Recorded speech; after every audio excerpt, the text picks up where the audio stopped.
But this is the character and ethics of a habitual liar. The character and ethics of a crazy, deranged person. I caught you in like 5 lies in that video. I mean, you wasn't actually in the Capitol building. You was in your office. Yeah. That's in another building where the insurrectionists never entered. Yeah. But you felt like you was going to die. Yeah. I can't trust you.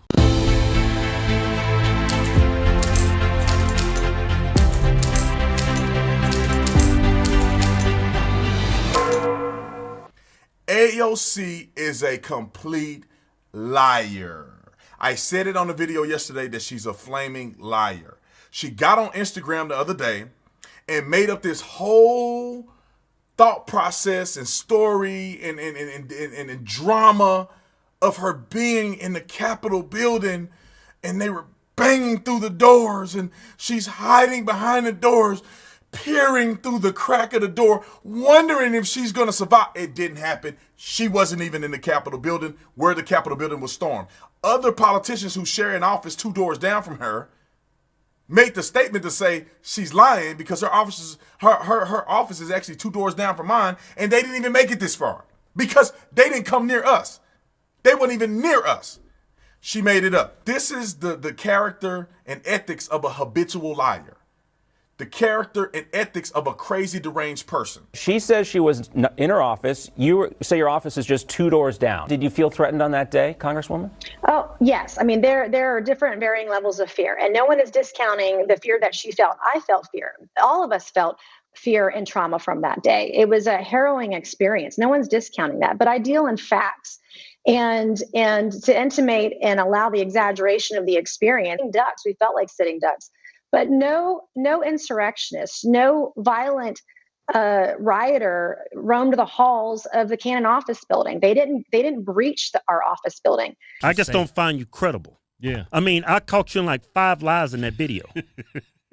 I mean, you wasn't actually in the Capitol building. You was in your office. Yeah. That's in another building where the insurrectionists never entered. Yeah. But you felt like you was going to die. Yeah. I can't trust you. Yeah. You just using your platform to victimize yourself to gain more support from the people who already support you and to gain new followers. And I want to say this. The thing that happened at the Capitol building was a horrible incident.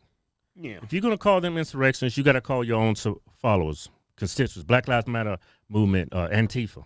They caused a lot of damage, a whole lot more deaths and damage than that one insurrection event at the Capitol building. Her description of the fear she felt and so on, it would provoke no protest for me if not for the fact that this same woman had spent the last several months ignoring, excusing, and romanticizing the very same kind of chaos that she in turn fell victim to.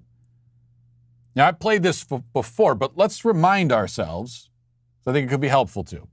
Let's remind ourselves what AOC said about BLM rioting back in May. Let's listen to that. If you're trying to call for the end of unrest, but you don't believe healthcare is a human right, if you're afraid to say Black Lives Matter, if you're too scared to call out police brutality, then you aren't asking for an end of unrest. You are asking for injustice to continue. All you're asking for is the continuation of quiet oppression. Oh, okay. Yeah, if you want rioting to end, it means that you just want oppression to continue. You want quiet oppression to continue. And you have no right to call for the end of unrest. What she's doing here, of course, is she's completely ignoring and erasing the people in these communities, actual human beings who are affected by this, injured by it, damaged by it, killed by the unrest, as you call it.